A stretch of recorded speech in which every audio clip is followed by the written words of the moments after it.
फरीद हुसैन की सड़क हादसे में मौत, एक होनहार करियर कैसे हो गया खत्म, एक लापरवाह दरवाजा और कई अनआंसर्ड क्वेश्चंस, कई अनउत्तरित सवाल। 20 अगस्त की सुबह जम्मू कश्मीर के पुंछ जिले से एक खबर आई जिसने खेल प्रेमियों के साथ साथ आम लोगों को भी झकझोर कर रख दिया। फरीद हुसैन, एक उभरता हुआ क्रिकेटर, एक हादसे में अपनी जान गंवा बैठा। उनकी उम्र ज्यादा नहीं थी लेकिन टैलेंट अपार था। लोग कहते थे कि ये लड़का एक दिन भारत के लिए जरूर खेलेगा, लेकिन अब वो सिर्फ एक मेमोरी बनकर रह गया है, एक याद बनकर रह गया है। एक सीसीटीवी फुटेज में दर्ज उस आखिरी पल की याद जो कई सवाल खड़े करती है। जम्मू और कश्मीर क्षेत्र के सबसे होनहार क्रिकेटरों में से एक फरीद हुसैन का 20 अगस्त को एक दुखद सड़क हादसे में, एक दुखद दुर्घटना में निधन हो जाना। इस हादसे की सीसीटीवी फुटेज जब सामने आई तो समुदाय को गहरा सदमा लगा।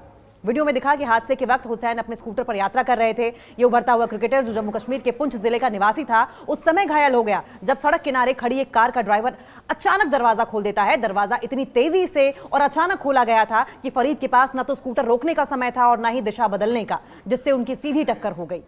सीसीटीवी वीडियो में साफ दिखाई देता है कि फरीद स्कूटर पर सफर कर रहे थे। सड़क किनारे एक कार खड़ी थी, लेकिन अचानक बिना कोई सावधानी बरते, बिना किसी इंडिकेशन ने ड्राइवर ने कार का दरवाजा खोला, वो टकराए और नीचे गिर गए। फरीद के पास ना तो ब्रेक लगाने का समय था और ना ही दाएं बाएं घूमने का। स्कूटर सीधे जाकर उस खुले दरवाजे से टकराया। टक्कर इतनी जोरदार थी कि फरीद जमीन पर ही गिर पड़े और गंभीर रूप से घायल हो गए।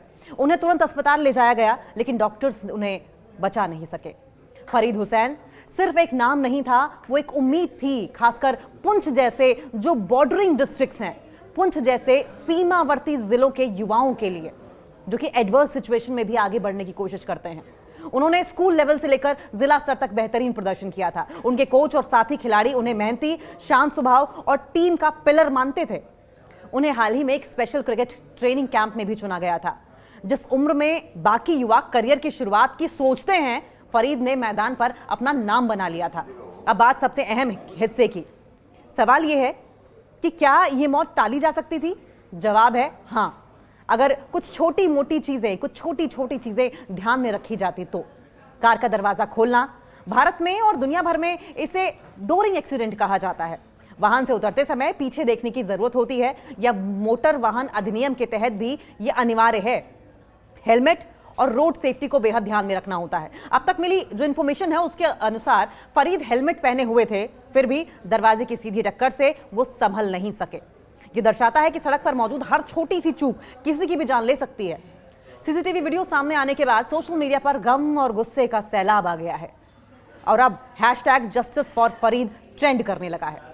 स्थानीय लोग दोषी ड्राइवर पर एफआईआर और सख्त कार्रवाई की मांग करने लगे हैं। कुछ लोगों ने यह भी सवाल उठाया कि अगर यह हादसा दिल्ली या मुंबई में हुआ होता तो ये क्या रिएक्शन होता, और रिएक्शन और कितना तेजी के साथ फैलता। सोशल मीडिया ने इस केस को नेशनल लेवल तक पहुंचाया है, लेकिन क्या इससे वाकई सिस्टम बदलेगा? अब सवाल यह उठता है कि क्या यह लापरवाही एक अपराध है? देखिए, भारतीय दंड संहिता की धारा 304A के तहत यदि किसी की लापरवाही से किसी की मौत होती है तो उसे गैर इरादतन हत्या माना जाता है। वाहन चालक पर यह धारा लागू हो सकती है, बशर्ते पुलिस एविडेंस और रिपोर्ट्स सही तरीके से तैयार करे। यह सिर्फ एक ट्रैफिक चूक नहीं है, एक जीवन की कीमत है जिसे कानूनन नजरअंदाज नहीं किया जा सकता, कानून नजरअंदाज नहीं कर सकता।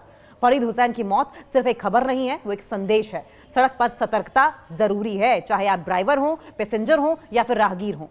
युवाओं की जान इतनी सस्ती नहीं होनी चाहिए कि एक दरवाजे से खत्म हो जाए। सिस्टम को, पुलिस को और हम सभी को सड़क सुरक्षा को प्राथमिकता देनी होगी। एक स्कूटर, एक दरवाजा और एक पल, और हम एक चमकते सितारे से हमेशा के लिए दूर हो गए। हम फरीद को सलाम करते हैं, उनके सपनों को नहीं बचा पाए, लेकिन शायद उनकी कहानी किसी और की जिंदगी को बचा सके।